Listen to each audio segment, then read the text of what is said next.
Hello दोस्तों, good morning, नमस्कार, राधे राधे। कैसे हैं आप सभी? उम्मीद है स्वस्थ और मस्त होंगे और अपने अपने कामों में व्यस्त होंगे।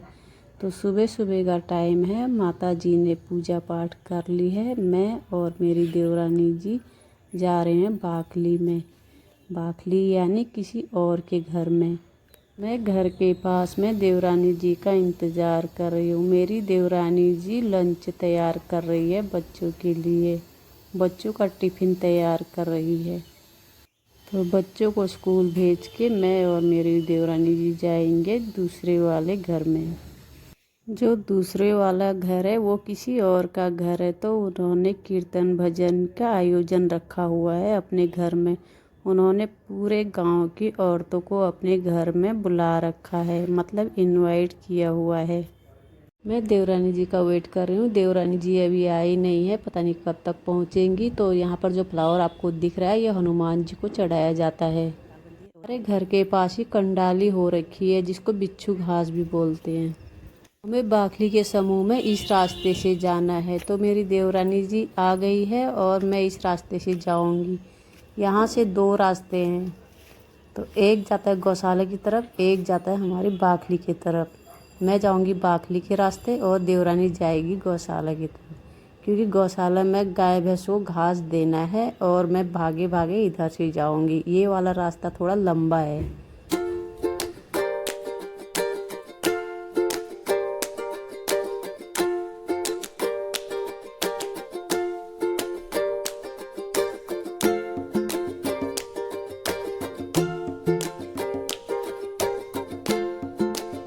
मैं और मेरी देवरानी जी नलके के पास मिल चुके हैं। और ये जो सामने वाला घर है, यहाँ भी हमारी एक फ्रेंड है, ये भी हमारे साथ शामिल होएगी। फ्रेंड मतलब महिला दोस्त, हमारी महिला दोस्त है। गांव में सेम एज की महिला दोस्त होती है एक दूसरे की। गांव में करीब 18 फैमिली रहते हैं और इनके घर थोड़े दूर दूर हैं।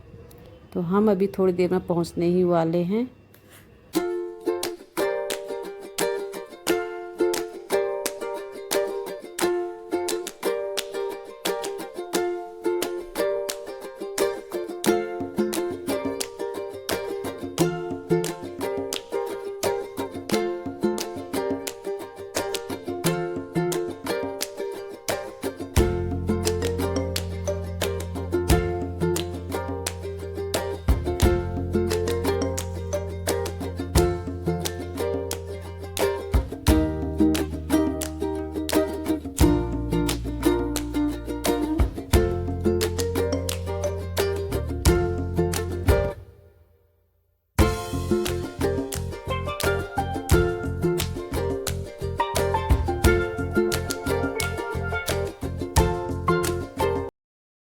ये वाला रास्ता कुछ ज़्यादा ही लंबा है। तो इस वाले रास्ते में भांग के बहुत सारे पेड़ हैं। भांग एक प्रकार का पौधा है जिसकी पत्तियों को पीसकर भांग तैयार की जाती है। इसका प्रयोग हल्के नशा तथा दवाओं के लिए किया जाता है। इसकी पत्तियों और बीजों को पीस लिया जाता है, जिसके बाद इससे बने पेस्ट को भांग कहते हैं। इसको संस्कृत भाषा में गांजा कहा जाता है। पहले जहां इसकी खेती होती थी, अब पूरी तरह से खेती करनी बैन हो गई है। सरकार ने खेती करने से रोक लगा दी है। इसकी खेती करना व बेचना अधिकतम सज़ा 10 साल व जुर्माना साथ में है। तो लोग इसी कारण इसकी तरफ ध्यान नहीं देते। भांग के अलावा इस रास्ते में धतूरे के बहुत सारे पौधे हैं, तो शिव भगवान को प्रिय है। जो छोटा सा रास्ता है ये भी किसी की गौशाला के तरफ जाता है। तो गौशाला के रास्ते से होते हुए हमें जाना है बाखली, मतलब अपने गांव की बाखली में। यहाँ पर भी धतूरे के बहुत सारे पौधे हैं और इनमें फूल लगे हुए हैं, कुछ कुछ धतूरे भी लगे हुए हैं। धतूरे के पौधे देखने में बहुत ही खूबसूरत लग रहे हैं। बाखली की अन्य महिलाएं भी आगे आगे निकल चुकी है जो हमसे पहले जा रही थी। तो हम जा रहे गौशाला की तरफ। गौशाला में किसी की गाय बंधी हुई है। उत्तराखंड में गौ माता को पूजा जाता है। गौ माता पूजनीय होती है। गौ माता में 33 करोड़ देवी देवताओं का वास होता है। तो सामने में हमारे गांव की कुछ महिला दोस्त आगे आगे निकल चुकी है। हम भी इनके साथ साथ जा रहे हैं। गांव में योगा मेडिटेशन की ज़रूरत नहीं पड़ती, क्योंकि गांव में कामकाज ज़्यादा होते हैं और लॉन्ग रास्ते होते हैं, तो ऐसी योगा हो जाती है।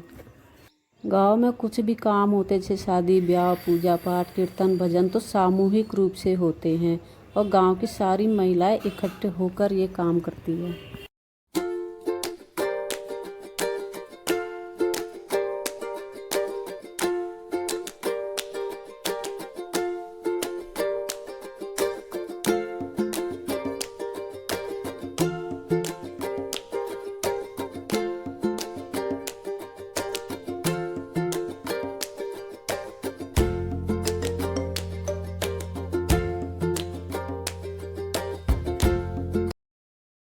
हमारे घर से गांव का रास्ता करीब 1 किलोमीटर की दूरी पर है।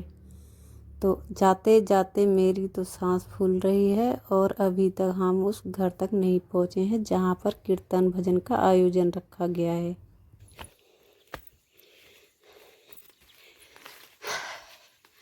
हाँ गई सर, नमस्कार।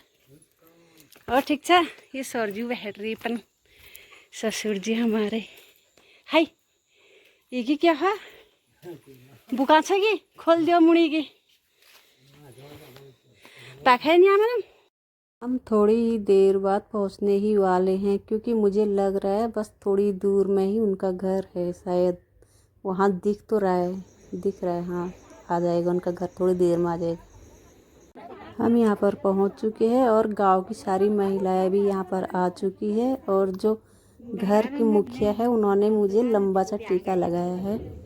उत्तराखंडी कल्चर के अनुसार यहाँ पर हमारी एक सासू जी बैठी हुई है। सासू जी हमारे गांव की है।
इनके घर पर कीर्तन भजन हो चुके हैं और बारिश होने की संभावना है, तो हम जल्दी जल्दी चाय पीकर अपने घर की तरफ लौट जाएंगे।